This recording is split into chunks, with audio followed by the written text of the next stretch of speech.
So a very warm welcome to everybody. Thank you for joining this workshop about engaging farmers, researchers, and support organizations in participatory plant breeding and shared action on seed systems. My name is Bettina Hausmann. I'm a plant breeder by training, and among other things, I'm serving as West Africa liaison scientist for the McKnight Foundation's collaborative crop research program. I would also like to introduce you to Ms. Kelsey Johnson, who is providing technical support specifically to this workshop. So in case of technical problems or questions, please write them in the chat or in a personal chat to Kelsey, and she will help you to solve that problem. Also in this workshop, you can have simultaneous translation into French, English, or Spanish by clicking on the translation or interpretation button on the bottom of your Zoom window. Just click there and choose your preferred language to listen. So the objective of today's workshop is to understand key components of successful participatory plant breeding, so-called PPB approaches, and derive recommendations for future scaling of participatory plant breeding.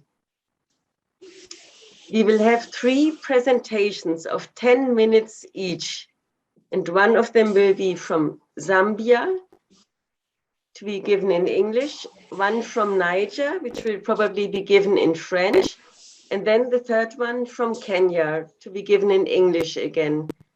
So you might, if you don't speak English and French fluently, you might want to use this interpretation button to follow.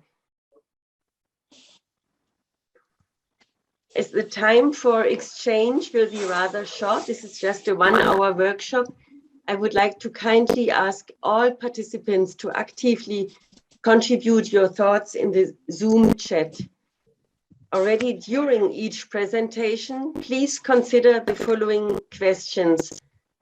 One is, what general insights did you gain?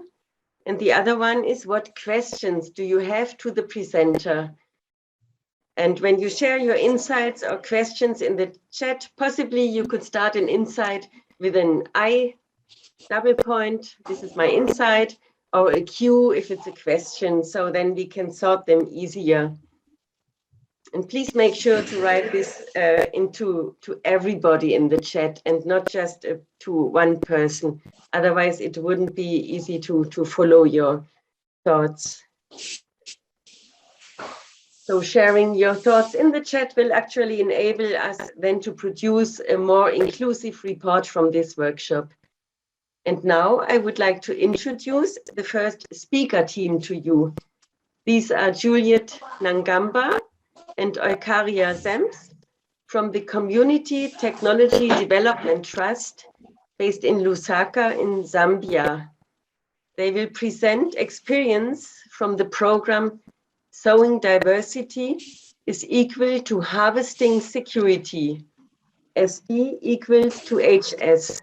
And this is an initiative of the Oxfam NOVIP non-governmental organization. To kick this presentation off, and Juliet, if you want, you could start sharing your screen. Actually, before we start, I wanted to cite a statement that is right on the top of this Sowing Diversity is Equal to Harvesting Security webpage.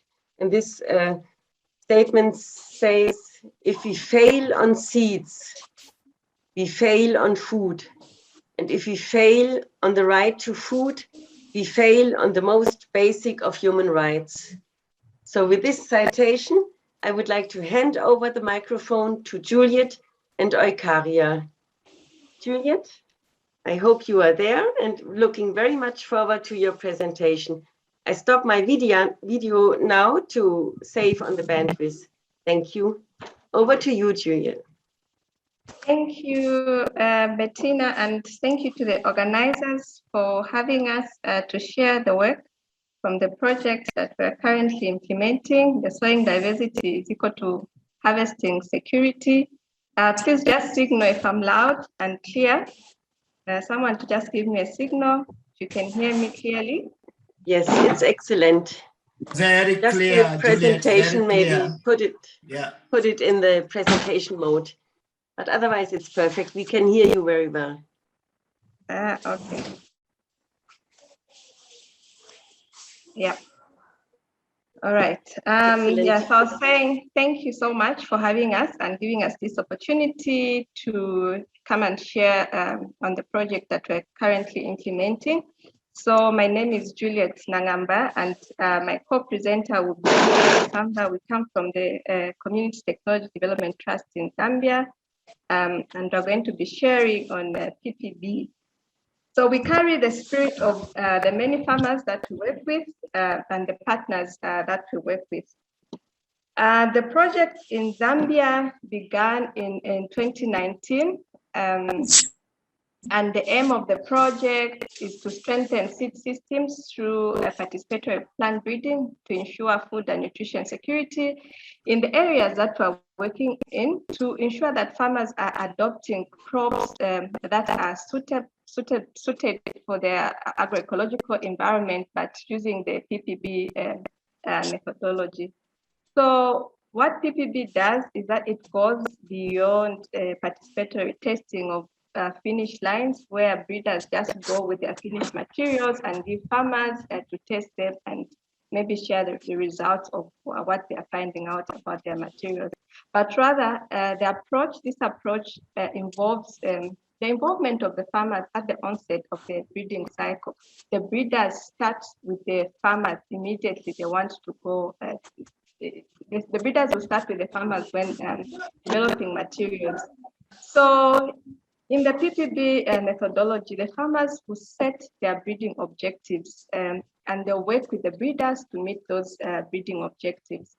The most important bit about this work, when farmers are setting their breeding objectives, is that they have to go through the diagnostic phases where they need to understand what has changed, how do they overcome the change, what crops can they work with, what varieties are they going to work with, and how do they address the situation that they want to address in the seed systems. I'll go to the next slide. Why isn't it coming on? Okay.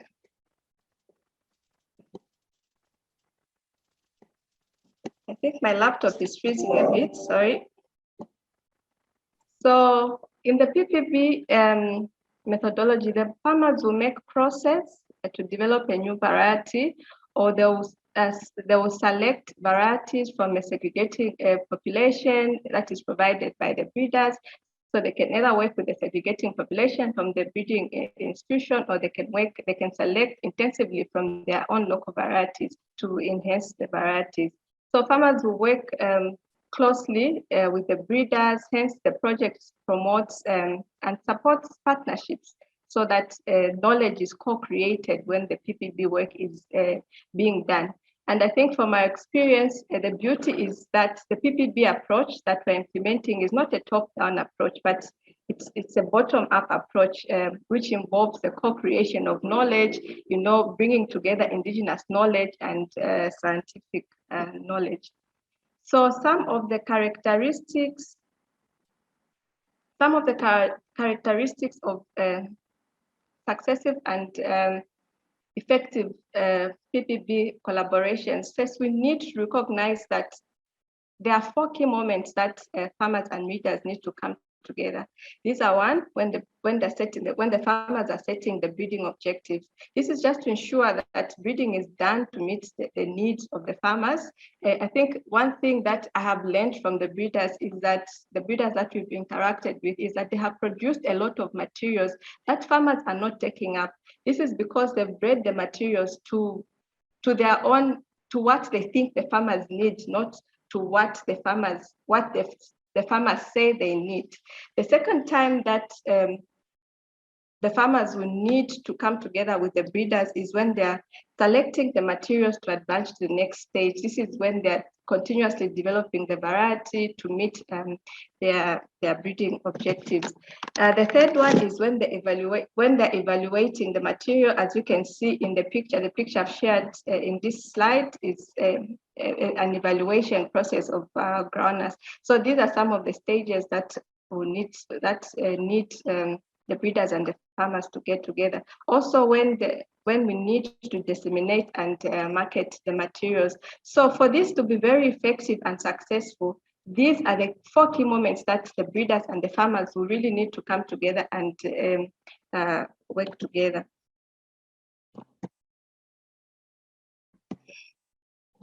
Well, I don't know why my computer is freezing. Juliet, you're having some connectivity issues, but you're back now. Okay, all right, thanks.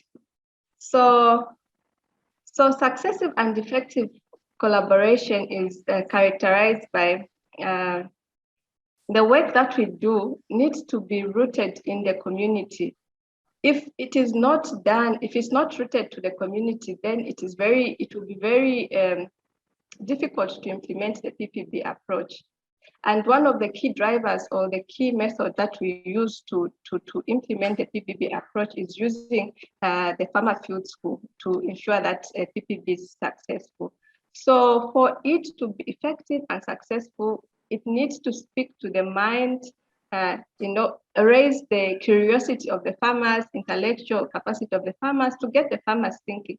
It needs to speak to the stomach, the gut of the farmers. They need to recognize the need to eat, and it needs to speak to the heart. They need to recognize the need to feed their community to ensure that their communities are healthy. If these 3 things are recognized during the PPB approach, it will raise enthusiasm, commitment, and it will enhance participation. So commitment, enthusiasm, and participation are some of the key elements that you need to have a successive and effective collaboration. As you can see in the pictures where there's a young man pointing down there, this is the farmers, discussing through the diagnostic stages. They need to be committed. They need to, it needs to drive them to think, to discuss about the challenges and how they can overcome them.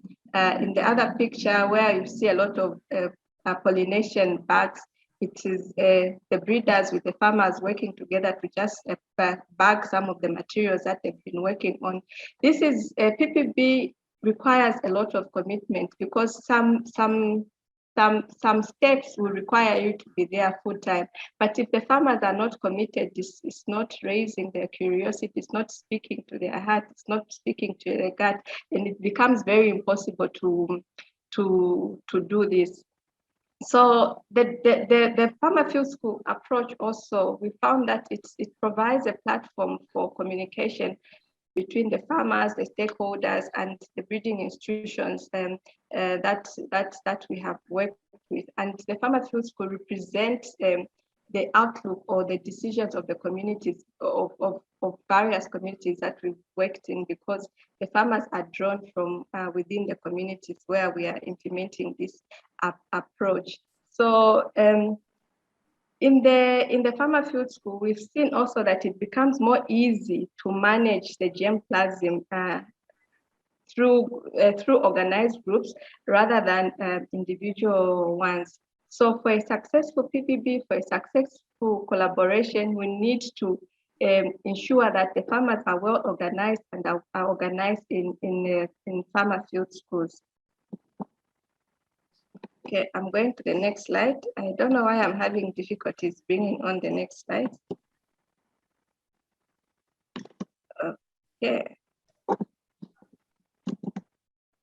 Okay, I'll stop sharing. Press escape. Press escape, and then go back to the slideshow again. It will move.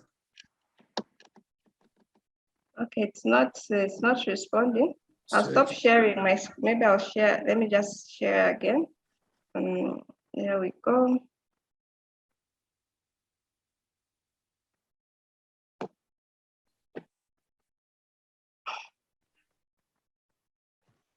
If it's difficult, you can also leave it in this mode. All right, okay, yeah, I think it's better now. Okay, perfect. Yeah. Yeah. So what are the skills that are required to facilitate PPB processes? So I think what we have experienced is that you need the ability to facilitate FFS in order to implement the PPP processes. Remember, we're saying that the key drivers to implement the participatory plant breeding is a farmer field school. So whoever is going to be working with the farmer must have the skills. The farmers themselves must have the skills to facilitate the PPP processes. We need skills in facilitating partnerships. The farmers are going to work with various institutions, various stakeholders, and they need those skills to the farmers, the lead farmers, the facilitators. They need those skills to facilitate the partnership. You will also need a good understanding of the constraints or the challenges faced by the farming communities relating to either markets, socioeconomic, and environmental constraints.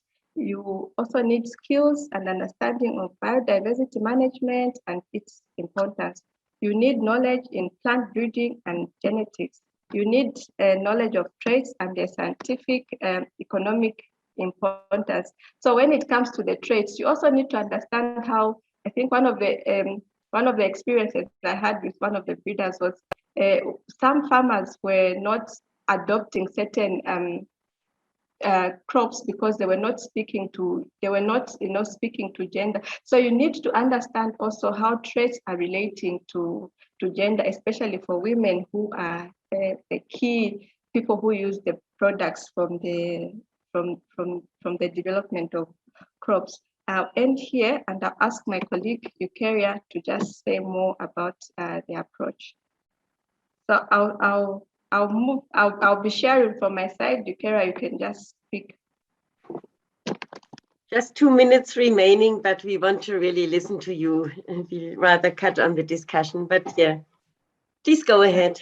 Thank you so much, Juliet. Eukarya. Okay. Thank you very much, Juliet. I will just highlight on the key challenges that we faced during this PPP implementation. You find that they are very small pool of breeders to work with, as institutions have limited numbers of breeders. This has been really a challenge. We don't have enough breeders. I'll just be highlighting since we don't have time. Some breeders are only beginning recognizing the importance of beginning working with the farmers now. This is when now they are seeing that the farmers actually are the people who want what they want. So they are beginning to incorporate them so that they could choose the traits that they want. The germplasm ownership as relates to IPR, that is intellectual property rights, are also issues in regarding to this PPB. That is also the seed laws. There is also limited funding going to the PPB approaches as compared to other areas of the work. You can go to the next slide, Juliet. Okay, I'm now having issues bringing up the next slide. Okay, then on the next, okay, thank you very much. So we also have changes despite of the challenges that we've been encountering in this project. At least the farmers now are collaborating with the stakeholders. There is also an increase in crop variety diversity in the farming communities. The community also is being empowered through farmer field schools around the issue of seed, food, and nutrition. This also, at least, it was shown through the survey which was done under SPROCRA to my right side, where you are seeing the dotted there. It was conducted, it was conducted, and it showed that a lot of farmers actually are adopting these innovations which are coming up. So there is also an appreciation and increase in plant genetic resource as a foundation for PPB. You can go to the next slide, Juliet. Thank you. So learning is also being shared through community seats, diversity fairs, global farmer field school WhatsApp, where we share a lot of insight from different countries. The field days are also conducted to show what is really going on. Community awareness meetings are done time to time. There are also community-based programs. There are also community-based radio programs whereby the information is being disseminated to the community at large, even to those people who are not participating in the project. There is also participation in the national events. Then again, the sharing is also being done through the Kobo, where the facilitators are collecting the information on each and everything which is happening in the farmer field school, rather the areas where these projects are being done. I think I'm now done. Thank you very much. Thank you very much, Juliet and Eukaria. This was really a very interesting and also very clear presentation. You followed the questions and you shared so much of your knowledge. Thank you also to Frederick for being so supportive and answering already quite a number of questions that were posed in the chat. For time reasons, unfortunately, we will first move on to the next presentation, which will come from Niger. Aziz, please start sharing your screen. So our next speaker will be Dr. Abdulaziz Saidou, who is a researcher in plant breeding and genetics and also a consultant. Actually, at the moment, he's the managing director of the Iman Center for Transdisciplinary Research based in Niger. And since 2015, he has been leading a McKnight-funded project on decentralized cowpea breeding, the so-called Cowpea Square project. And he will be presenting together with two farmer representatives from a very large farmer federation in Niger, Mr. Sanusi and also Mr. Tini Jibo. Aziz, I hand over the microphone to you. And I assume this presentation will be in French.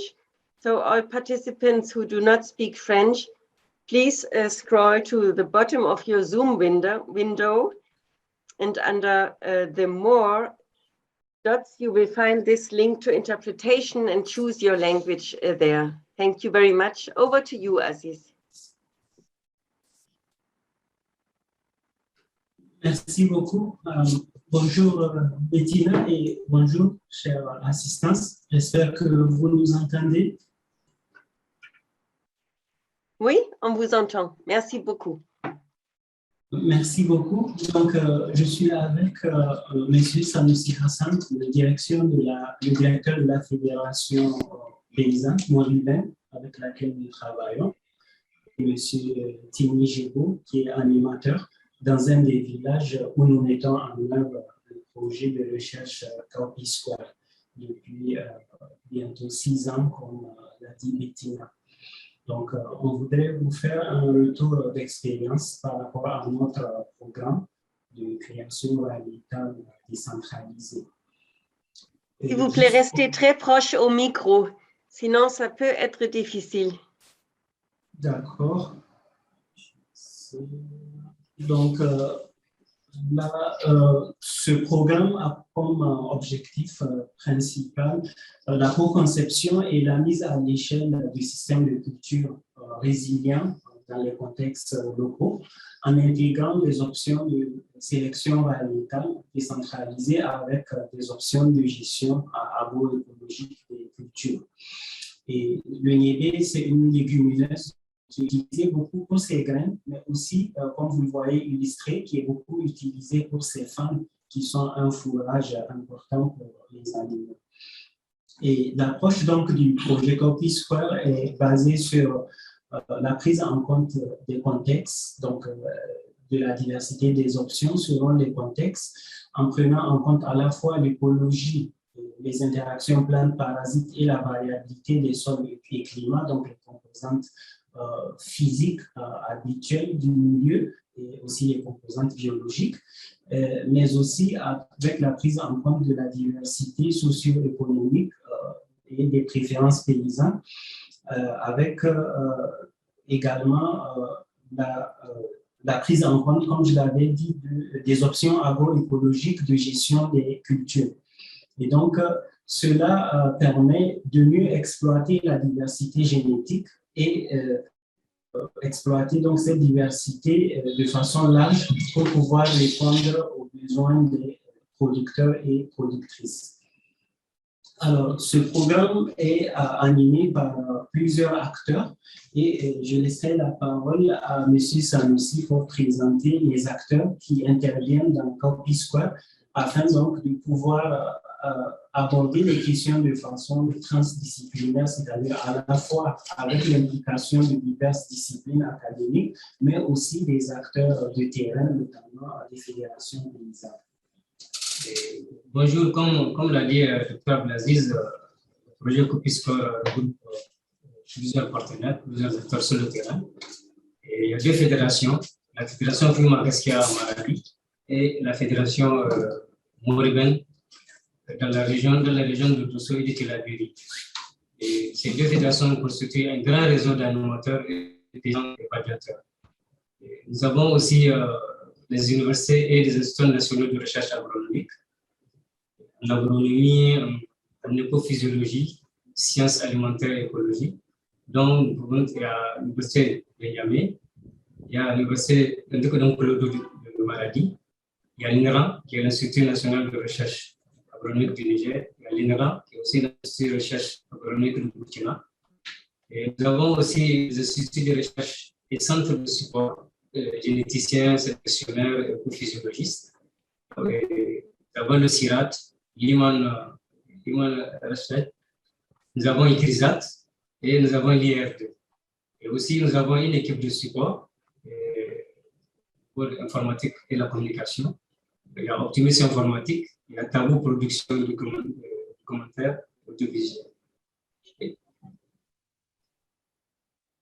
Donc, tous ces acteurs interviennent et l'approche du projet, c'est d'exploiter vraiment la théorie de la génétique quantitative où nous rappelons que les réponses à la sélection dépendent certes de la variabilité génétique et de l'intensité de sélection. Également, elle varie également selon l'héritabilité des traits étudiés et surtout d'une composante qui a été beaucoup négligée, en tout cas mal prise en compte par le programme de sélection classique, qui est donc la corrélation génétique entre l'environnement où se fait la sélection et l'environnement cible de sélection. Donc, ce programme a voulu se rapprocher plus de l'environnement cible de sélection en faisant un programme décentralisé qui a donc l'avantage par rapport à un programme en station de faire la sélection directement ou en tout cas le plus proche donc, des conditions paysannes. Et cela nous a amené donc à un programme qui est étendu sur 3 régions du Niger. On voit ici 2 régions, donc Tilaberi et Dosso, dans l'ouest du Niger, où se trouve la fédération mauricienne, et au centre-sud du Niger, donc la région de Maradi. Nous avons fait une typologie des systèmes de culture basée sur des enquêtes faites auprès des producteurs, des exploitations familiales, pour voir que certains villages ont des exploitations familiales qui ont une certaine similarité, même s'il y a aussi de la variabilité intra.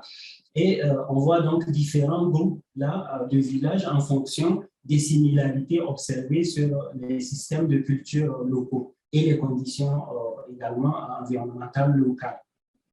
Et donc, sur cette base, nous avons fait des croisements qui ont utilisé des variétés locales comme Niagara, qu'on voit ici, CS033, qui est une variété de la région de Dosso, où se trouve la fédération mauricienne, avec des variétés issues de la recherche, notamment des variétés donneuses de gènes de résistance au silica et de raccourcissement de cycle. Donc, ces croisements ont permis de mettre en place un programme de sélection décentralisé où on voit ici en ligne les différents villages et en colonne, là, nous avons un rappel de la typologie donc, des villages en termes de système de culture. Et les colonnes suivantes, ce sont les familles qui sont testées, qui ont permis de donner des variétés candidates dans chaque village. En bleu, donc, on marque les familles où le parent receveur est une variété de la zone, et en rouge, les familles qui sont testées avec un parent qui est exogène, donc issu d'une autre région du Niger, notamment. Ce programme, donc, se fait avec l'implication forte des communautés locales, et je vais laisser la parole à M. Tini, donc, qui est animateur de la zone des événements fictifs, pour nous rendre compte de comment les communautés locales sont impliquées dans le processus donc, de ce programme du projet Campus Scolaire. Il vous reste à peu près 3 minutes. Alors, bonsoir. Merci. Donc, pour vous expliquer l'implication des communautés locales dans le programme, les communautés locales sont impliquées dans le programme à 3 niveaux. Premièrement, dans la sélection, le diagnostic des critères de choix des variétés, et le suivi, l'installation des essais et l'évaluation participative des variétés. La définition des critères de sélection diagnostique participative a débuté en 2016, avant même l'installation du projet. L'implication dans l'installation et le suivi l'implication dans l'installation de suivi des essais. L'évaluation participative pour le choix de variétés répondant au mieux aux performances et aux besoins des paysans. Donc là, par exemple, c'est une image illustrative du village donc, des Évans qui est suivi par M. Tini avec donc, les paysans qui font l'évaluation. Mais on a voulu aussi illustrer un peu la transmission intergénération avec ici une des personnes donc, clés de l'union de ce village, assez âgée, expérimentée et qui explique ses observations sur le Niger à une jeune étudiante de l'université de Tilaberi qui a séjourné plusieurs semaines dans ce village dans le cadre des évaluations participatives. Donc là, ça nous a permis de mettre en œuvre une méthodologie d'évaluation que je vais également laisser M. Tini expliquer rapidement, puisque c'est lui qui anime localement cette évaluation. La méthodologie d'évaluation participative se fait au profil, par exemple, c'est l'évaluation au champ, c'est 3 profils. Les profils de commerçants de graines, profil agroporteur, c'est-à-dire la production de femmes, les profils de femmes transformatrices. L'évaluation multi-critères se fait à base de production de graines, de la production de femmes, de la durée du cycle, la résistance à la sécheresse et la résistance aux trigats. Donc, sur la base de ces critères, les évaluations sont faites et l'équipe de chercheurs qui accompagne ce projet construit des indices assez robustes statistiquement pour donc juger à partir des données donc, issues des évaluations paysannes et des données agronomiques complémentaires des meilleures variétés à retenir. Et là, ce qu'on voudrait illustrer, c'est simplement qu'on peut avoir une corrélation entre l'évaluation des différents profils, mais la corrélation n'est jamais parfaite. Ça incite sur l'intérêt donc de séparer les évaluations pour prendre en compte les besoins, par exemple, des femmes transformatrices qui peuvent être différents des besoins des agro-pasteurs ou des commerçants de graines. On voit aussi que les indices agronomiques généralement ne sont pas corrélés en fait aux indices d'évaluation paysanne. Cela veut dire que si on ne fait pas ces évaluations participatives et qu'on se fie uniquement aux indices agronomiques classiques, la sélection ne va pas pouvoir donner des résultats qui correspondent aux préférences des paysans. Donc, tout l'intérêt de cette approche décentralisée et participative. Je termine juste en soulignant que ces processus, en plus de renforcer donc, notamment les capacités des acteurs, les capacités des chercheurs à travailler avec les paysans, les capacités des paysans à intervenir dans des programmes de recherche, en plus donc, de ces gains, nous avons des gains également génétiques, donc sur ce qui est visé par rapport au produit. Voilà la description de la structure génétique donc des variétés locales qui est issue de ce travail de Campus Scolaire, qui montre que la plupart des variétés locales, en tout cas au Niger, sont des variétés multilignées. Donc là, ce sont les différentes lignées dans une seule variété avec leurs composantes. Vous voyez ici, par exemple, la variété lacanique de la région de Maradi qui est composée de 6 lignées à des fréquences différentes. Nous avons aussi, via ce programme qui a utilisé uniquement la sélection phénotypique au champ, nous avons montré, en faisant des analyses a posteriori sur la base des marqueurs moléculaires, montré que les gènes de résistance au sida issus des programmes de sélection recherche sont efficacement intégrés dans les variétés locales tout en gardant leur structure locale. On voit que les gènes ici sont à des fréquences diverses selon les variétés obtenues. Donc, on peut efficacement, en faisant de la sélection phénotypique, progresser des gènes de résistance au striga. Ça, c'est dans Caracara, qui est dans la région de Dosso. Et je termine par cette... Vous voulez clôturer? Oui. OK. Merci, c'est la dernière diapo. Donc, cette image qui montre sur une des familles de Caracara, en fait, les bousses du parent local, donc des bousses allongées, mais avec des très, très petites graines. Et puis, le parent ici de la recherche avec des grosses graines, mais des bousses très courtes. Et là, on voit 2 descendants. Les 2 descendants ont pris la taille de la bouse, donc du parent local. Et également, elles ont pris la grosseur de la graine et les caractéristiques de la graine intéressante du parent issu de la recherche. Et donc là, c'est une illustration des récoltes sur une bouse standard, enfin moyenne, de chacun des parents et des descendants qui illustrent donc le gain génétique avec des aspects femmes qu'on n'a pas montré ici, mais qui sont aussi importants. Merci beaucoup de votre attention. Merci beaucoup. Thank you very much for this very motivated and clear presentation, which was slightly over time. That's why we have to move on to the next presentation. But Aziz, meanwhile, you could also check in the chat. There are quite a number of questions to you, and maybe you could start answering them. I'm afraid that our discussion time will not be enough. Our third speaker team comes from the Rongo University in Kenya. So welcome, Professor Samuel Gudu and Dr. Evans Uma. Please share your screen, Sam. And they will be presenting on participatory sorghum breeding approaches used in Western Kenya. Sam, could you share your screen, or would you like us to share your presentation?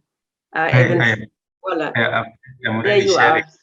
Then confirm, Bettina, if it is visible. Maybe you could move to presentation mode, otherwise all is fine. We can see your presentation. Okay. Thank you, Bettina. Welcome. Yes, this is Evans Uma. I will present on behalf of Professor Samuel Gudu. We are to be together, but he's held up in some meetings, so I'll just go ahead and present the whole thing. So this is sorghum participatory plant breeding approaches in Western Kenya. I am Dr. Evans Uma from Rongo University. So our sorghum breeding, what is it all about? I can say that we started by breeding to improve yield in multiple stress environment. And what I mean by multiple stress environment is that our farmers face several stresses, including striga, low soil fertility, pests and diseases, drought. So these are some of the areas we started focusing on, but I can say that our breeding approaches has now evolved. We have now gone ahead to breed for other things that we did not set out to do, including looking at acceptability, things like taste of sorghum, value in market, threshability, which have come up because of our interaction with farmers over time. We have realized that these are some of the issues that we neglect that farmers look at. Where we work, we basically work in Western Kenya and Eastern Kenya. They are highlighted as the counties where we majorly work. We have Siaya County, Homa Bay County, Migori County. We have Makueni, we have Kitui. So those are some of the areas where we get our farmers that are Kanifi all the way. So what are some of the characteristics of a successful collaboration? From our experience, we can say that Participatory plant breeding can only succeed when there is genuine involvement of farmers or stakeholders. What do I mean by that? It's a case where we involve farmers in goal setting, conducting the trial and selection process, unlike cases where initially when we were doing our breeding without farmers, we just take to them the varieties, and this had a lot of problems. So you have to involve them genuinely, they have to feel that part of the process.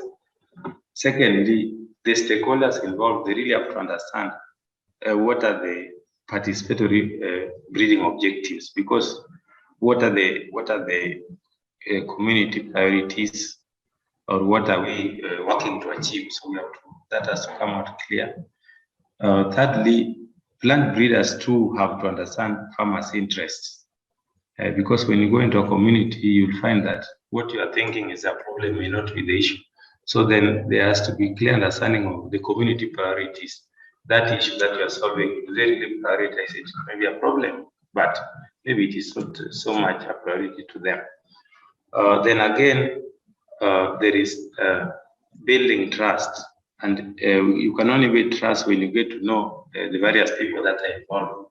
What are the stakeholders? One thing we realize that when you start participating in plant breeding, it will not be about farmers only.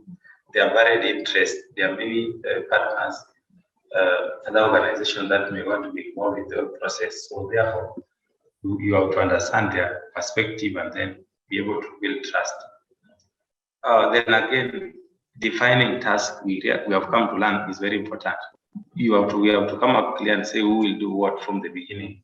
Farmers, we have noted that farmers actively participate when they know what they will do. You realize that when you define roles, farmers are able to know, for example, which farmer is able to do what. So you might find that some tasks they might want their leaders to do, some they may want to do, so that has to come out clear. And lastly, farmers, this collaboration works best when there is some grant or support to farmers. The recent example where we had some project where we were actually funding farmers, we were giving them some funds, some liquid funds from the university. It worked out very well. They are motivated because they can now organize themselves. They are able to pay their transport, or if there is any meeting. So this actually we realize is a motivator. It makes the whole collaboration work excellent. What are some of the key challenges we have faced? The biggest challenge you have faced is the issue of time.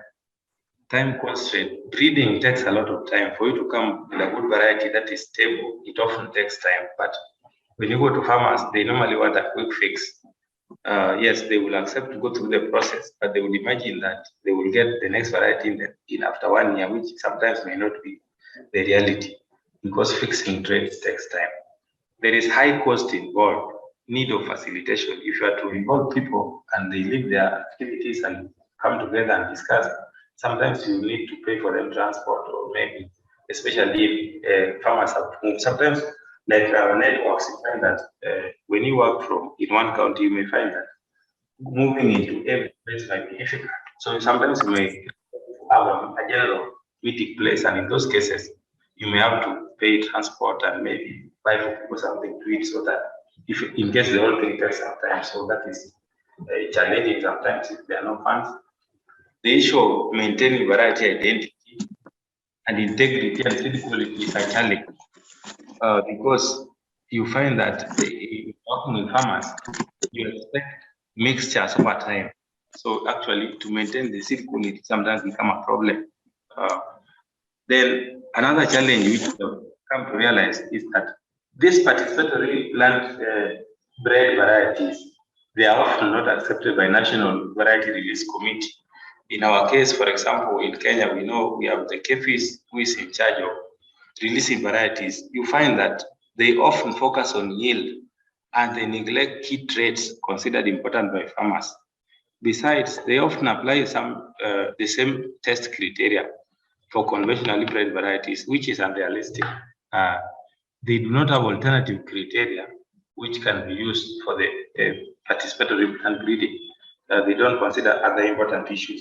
Like recently, when we were doing sorghum, some varieties scored very high just because they are value in market. They were not very high yielding.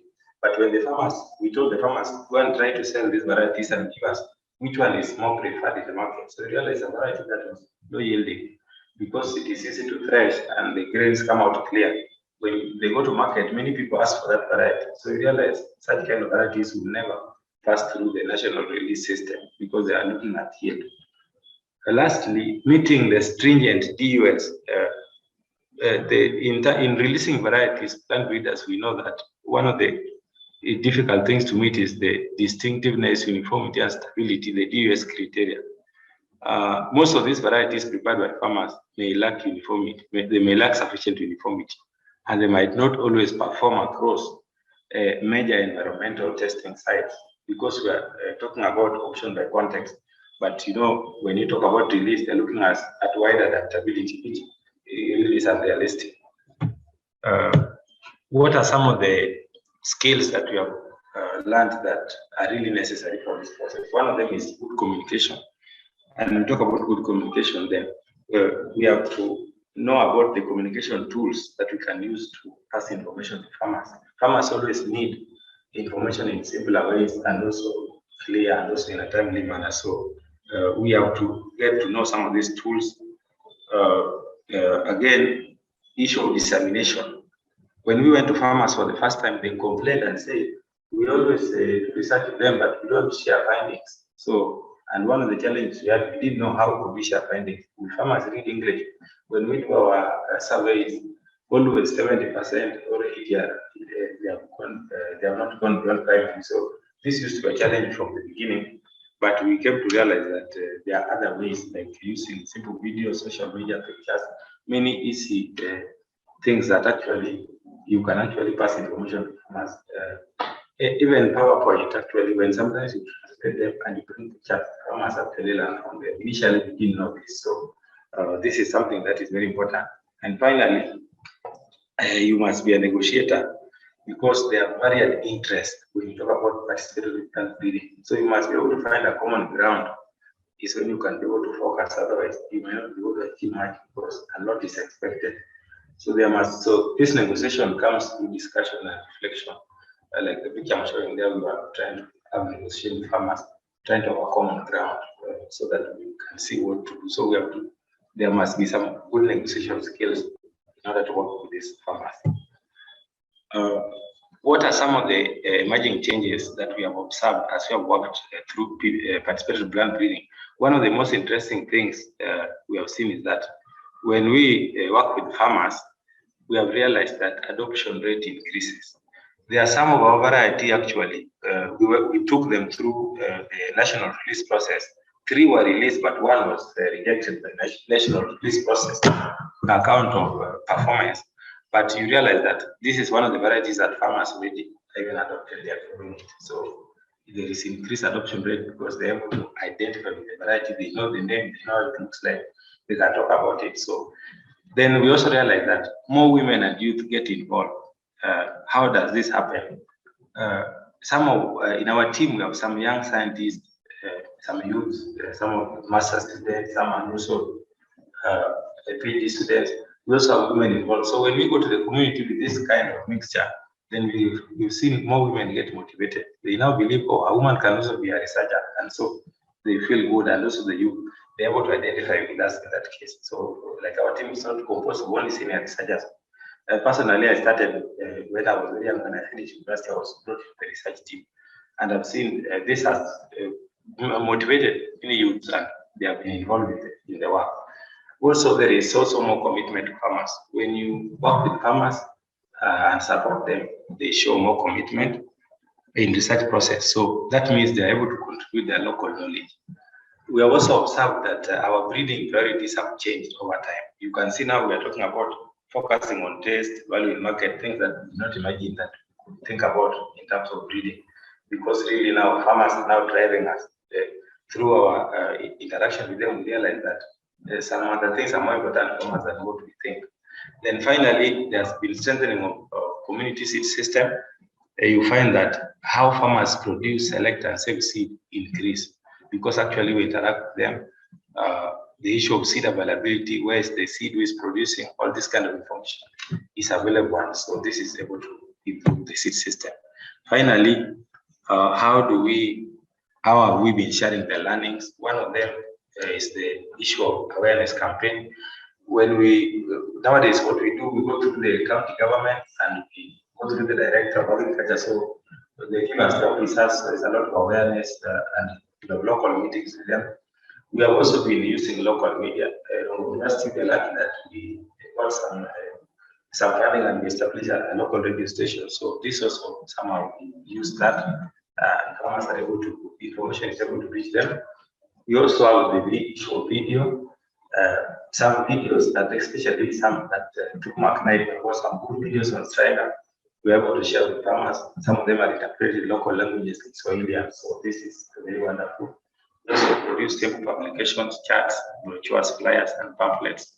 And so this is also how we are able to reach the farmers up to there in one day. Thank you, Bettina. Thank you very much, Evans. Thank you to all the three presenter teams. I think this was a very rich session, and we learned about the need to understand the diversity of farmers' needs and to match varietal options to different contexts, and that this requires also the development of a basket of variety options and the need to combine the local knowledge with the sound quantitative genetics. We want to enable farmer-led testing under relevant on-farm conditions and coordinate seed production among actors